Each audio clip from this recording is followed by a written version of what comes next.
It's a beautiful day. Sky falls, you feel like it's a beautiful day. So let it get away. You're on the road, but you've got no destination. So welcome to another episode of Football Right Now.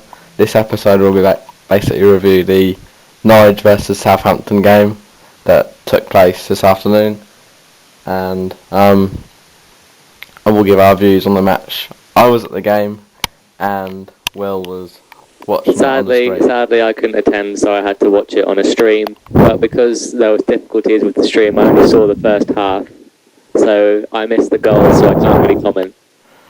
Yeah. So we lined up in a attacking formation. Well, more attacking than usual.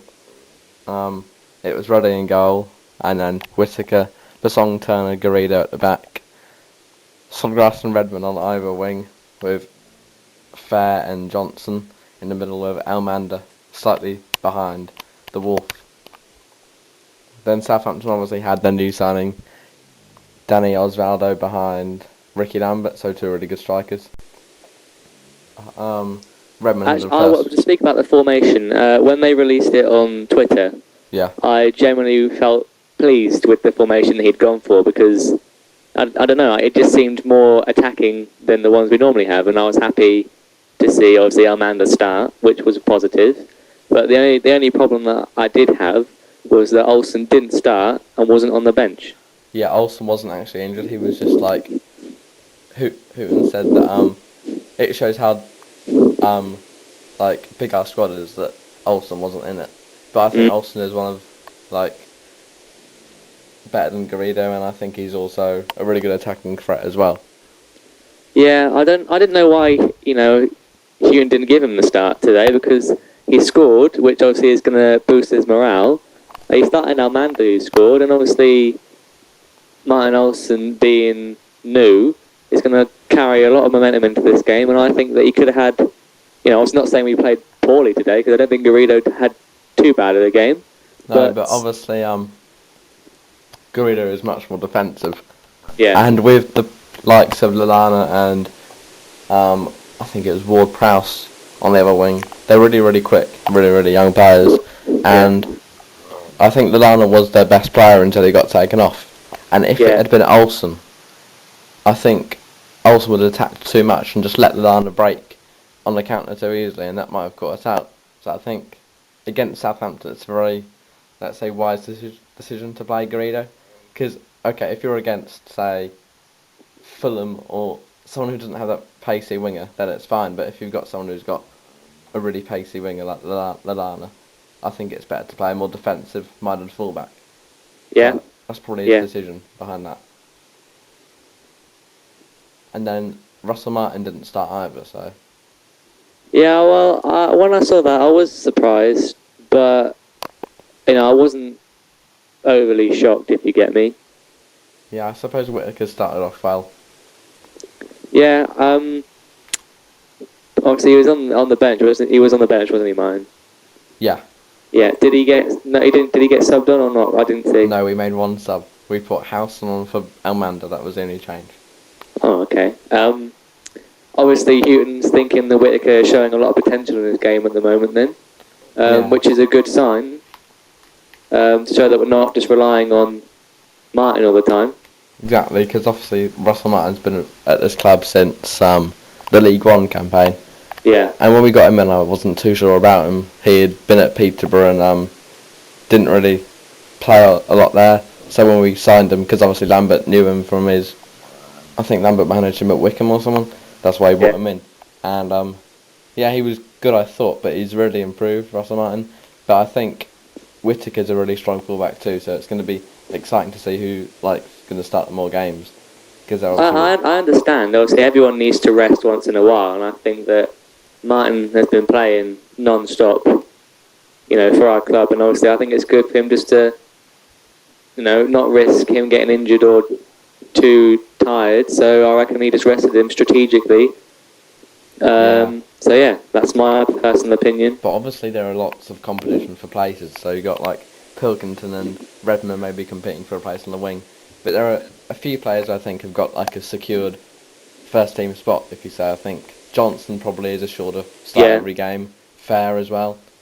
Van Wolfswinkel, I'm not sure about Van Wolfswinkel if he has secured a first team spot yet. See, I'm not. I think that when, obviously, after the international break, Hooper is supposedly supposed to be fit.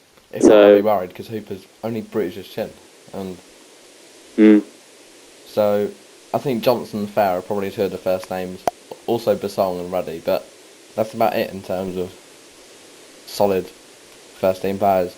Yeah, I have to agree. And I'd say, so Southampton actually hit the post in the first half too. God, my heart was in my mouth at that moment. They put the free kick in, we cleared it, and I'm not sure it was, I think it's Lana. And he hit the post. He just smashed it, and I thought it was going to go in, and then also we went close through Fair, he headed it, and Boric saved it, and Almanda put the rebound wide. But apart from that, not too much happened in the first half. I'm trying to think. I think it was a strong start from us. We certainly played more attacking than we did last season. Yeah. And then obviously as time went on during the first half, Southampton progressed as a team and started linking up good balls and everything. But the only problem I had was, I didn't see any good connection between Lambert and Osvaldo, which I was quite surprised about. Yeah, in the second half, there was a couple of occasions where they put the ball through to Lambert and Osvaldo, and Ruddy made some good saves, but the assistant called it offside when it wasn't actually offside, so I think we got a lucky escape. Osvaldo had, I think, one good chance. I can't remember which one it was. Osvaldo and Lambert had a really, really good chance. It was a really good save. Now that was it for Southampton really in that half. Of course, the penalty shout in the first half, but I just think we deserve to win based on our intent. Southampton set up as if they wanted to draw the game. Yeah. But I suppose we'll never know what happened if the penalty had been given. Yeah, obviously we had a penalty shout too in that second half. But there's no guarantee that Southampton would have scored, and there's no guarantee that we would have scored it either. So. Exactly. Ruddy's a very good penalty saver. Yeah. And Lambert does score a lot from the spot, but he took one against Fulham at the start of the season and he just scored it. The keeper got a massive touch and it luckily went in. But who would take our penalty if we'd got one? That's a good question. Who would take it? Van Wolfswinkel, I can't think right from him. Well, he's the only obvious choice I'd have, and obviously my second choice, I have to agree with you, would be Fair to take it. Fair has taken a lot of penalties for his old club 20.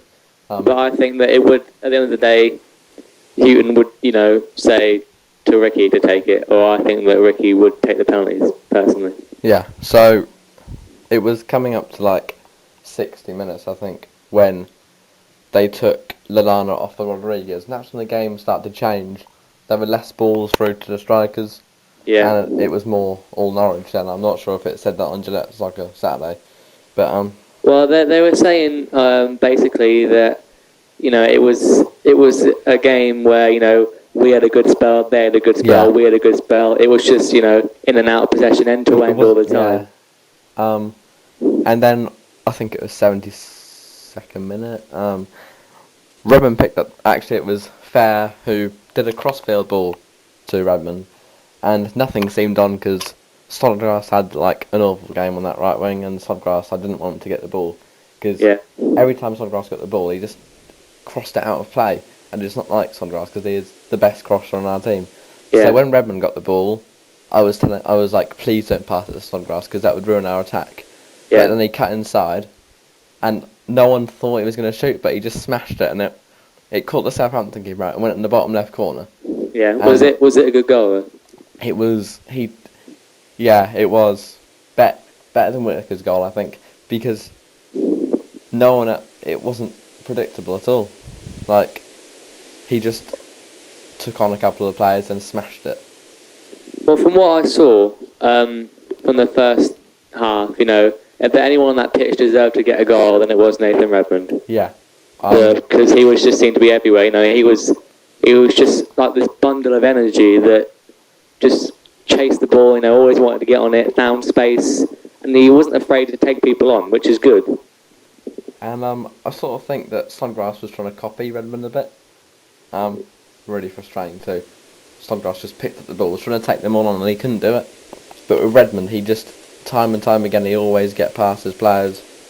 And Yeah, I don't know what was going on with Snodgrass really today. Normally, I'd praise him, like crazy. But from what I saw, I'd say he was average. He wasn't yeah, bad. Obviously, he's still capable of taking on players. But I just thought that he didn't have as good game as he normally does. obviously Redmond is only 19. Yeah, But with a lot of young wingers, like you've seen Wilfred Zaha, Raheem Sterling.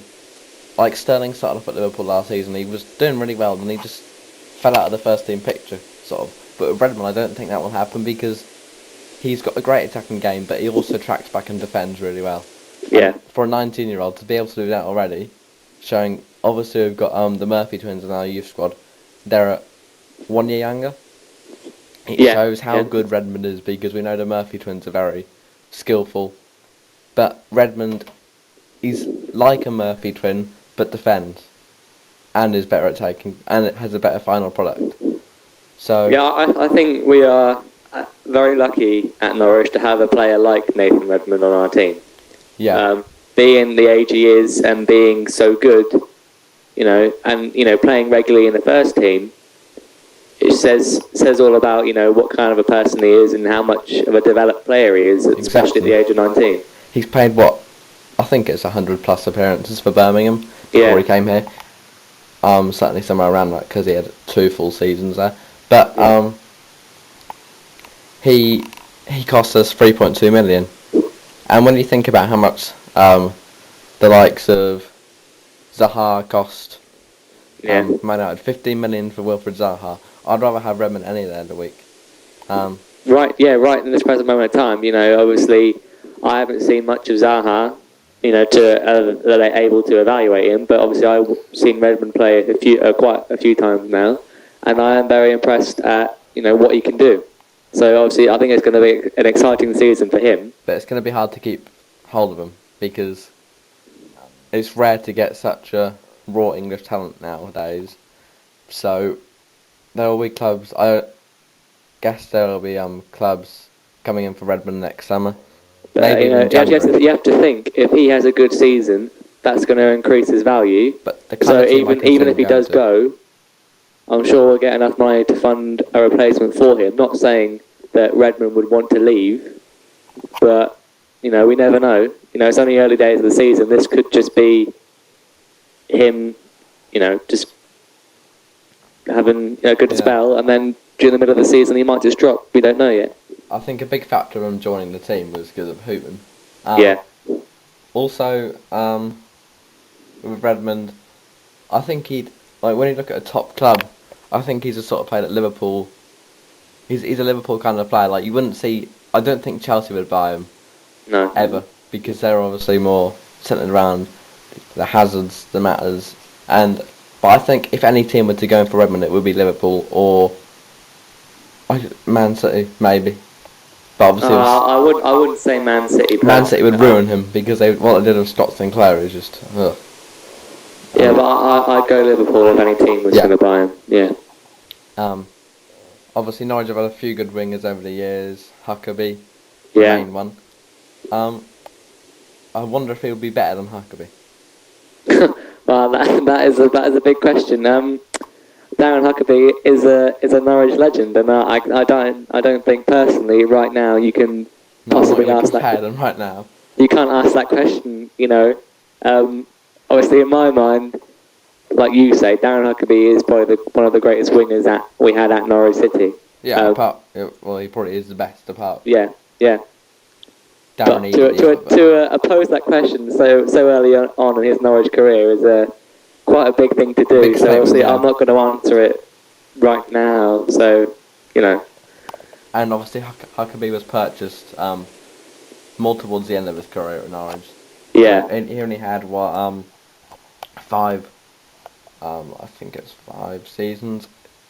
Yeah, 4 or 5 seasons at Norwich. Yeah. And Redmond, if that was the case, he'd be leaving at 20. He'd be playing here until he was 24. Then he might leave or something. But so I'm not sure if we can compare him to Huckabee. But if we can keep hold of him long term and develop him in the way we want to develop him, then maybe he can be as good as Huckabee. But if he goes off to another club, I can't see that. Okay, fair enough. Um, What do you think of Ricky's performance today? Ricky, he was. I don't. He looked better than he did against Everton, but he just. Well, on Soccer Saturday, they were saying that not many balls were being put to him or not having a good enough shot. Ross's crossing was awful. Yeah, so I don't know, whether we can penalise him on that because I don't think it was his fault. Was he hungry for the ball? Was he getting into spaces to be passed to? He was fighting for the ball more than he was against Everton. Because. All right. But I think when we get Hooper back, yeah, this might shock anyone that's listening, but I would personally start Hooper ahead of maybe either drop Van Volswinkel in behind or just do a Hooper Houlihan combination, because Van Volswinkel, is he the kind of player that will be starting week in week out and not making an impact, or should we bring him off the bench and then utilise him that way? I think Houghton's gonna start him over Hooper just because of the price tag on him. I think to spend that much money on him and not start him, I think would be crazy. So personally, I think he'll favour Ricky over Hooper, and then obviously sub off the Wolf and bring Hooper on until Hooper proves himself otherwise. Exactly. But I personally think that Hooper is more suited to not only our style of play, but also the Premier League as a whole. Hooper is obviously a proven goal scorer, and so is Van Volswinkel. But a lot of Van Volswinkel's goals have come in the air, and he's got a good header on him. Yeah, he has. But if we can't cross the ball into him, then where is he going to get his goals from? Because he isn't getting through balls either, because we haven't got an attacking midfielder that can do that. Yeah, okay, we've got Farr and Johnson, but they mostly distribute the balls out to the wings. Yeah. You very rarely see a through ball, and yeah, Elmander was there today, but Elmander did a lot of his passes out to the wings because of Snodgrass and Redmond. But the inclusion of Redmond in our team basically, I don't know, takes a shine off Van Volswinkel. I think Redmond will be the most exciting player here. Yeah, I also agree with that one. Obviously, like you say today, it was good to see Elmander get in a starting position after a strong performance during the cup during the week. But the question is, will he start next after the international break? Do you reckon? So we've got Tottenham away, and then I have a feeling that we could do some business on Monday. Houghton said that he would be happy if we didn't do any business, but he will, if the right player comes up, he'll try and buy him. So at least he isn't writing off any deals yet, which is always good. Because obviously, at least he's not worried in case they don't buy anyone, which is good. Obviously, because Mourinho has come out and said Chelsea won't buy anyone else. No. But Houghton hasn't said that, so I'm keeping optimistic, and hopefully we can get one or two new faces in. The only problem I have with him buying the players in is not necessarily that the players aren't, producing a quality, because right now they are. But if we say have 4 or 5 bad runs on the go, the only worry I have is that Houghton will be let go. Because he spent most of our money, and if he does not get the results to back up or support his choices, there's always a chance that he could be let go, which is one of my main worries. But obviously, when Lambert was here, I've got to go back to Lambert. He always had the same policy of buying from the lower leagues and more obscure players. He's done that at Aston Villa as well. But with Houghton, it's sort of a mixture. Yeah. Because obviously he's bought in, last season he's bought in Butterfield, Tete, Becchio. That was all last season. But this season he's brought in more established players. Yeah. And I kind of prefer Houghton's policy of transfers to Lambert, because Lambert did buy some good players for the club, like Pilkington and God, I can't think of any. Who else did?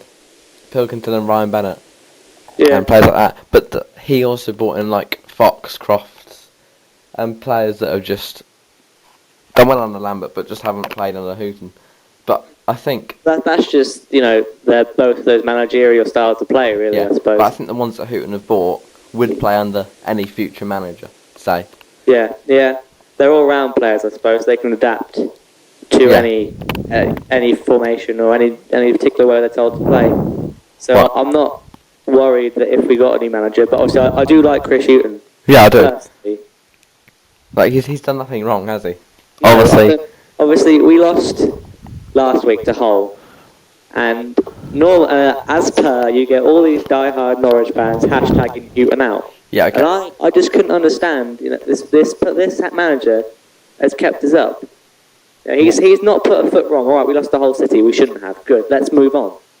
Let's not dwell on the fact that we lost and start saying horrible things about our manager, because I'm happy with him. Are you? Yeah, I would accept moaning it if he'd spent no money. I would accept moaning if he had spent no money over the summer and stuck with the same squad. But he has bought players, and there's nothing else he can do, is there? He's bought the players that we know Yeah. are European class players. Some of those are Champions League players, in my opinion. Yeah. Amanda obviously has played in the Champions League, and Fair I think has too. And So Gary. obviously they're top players. And Houghton signed those good players. So if anyone is to put the blame at, it is surely the players for underperforming. Yeah, exactly. So you've heard it here first. Norwich fans, stop hashtagging Houghton out, or I will get really mad. Okay, so before we go, just a quick brief mention on the transfer front. Obviously, not too sure if Norwich will be that busy, but obviously Arsenal will go mad, I think. They haven't spent any of that £70 million yet. The trouble is, though, if Arsenal will go mad, it's just going to be a panic buying. So you'll either get a lot of happy Arsenal fans or a lot of pissed off Arsenal fans. We had the same 2 years ago with Arsenal. I think they bought 5 players on deadline day, and that was just because they got Andre Santos, who was awful. Park Chu-Young, another panic buy. Yeah. Yossi Benayoun, they bought those 3, along with Mertesacker and Arteta, who, are okay players, but they have, apart from Cazorla, they haven't really bought in a world-class player, and I think that will change on Monday. Well, we shall see. There's been a lot of rumours speculating around the club. Yeah. So let's see whether any of these deals come off. And if they do, it'll be an exciting season for Arsenal, I think, if some of these names that are linked with the club do come in. And also a brief mention, Man City will also get a defender. That's been confirmed by Pellegrini. United will probably buy 3 players, I think. Yeah. Fellaini and Baines will be 2 of those. I put my house on those 2 games, personally. It is pretty obvious that Fellaini is going. More Baines than Fellaini, I'd say. Well, Definitely more Baines. Chelsea are done. Tottenham will probably buy a left back. I think Tottenham will buy a left back. See, Tottenham, every day I go on Sky Sports News and it's just Tottenham have signed this player and that 3 player. players yesterday. And you think, Jesus Christ, can you just finalise this Bale deal so we can just, But where are you getting all this money from?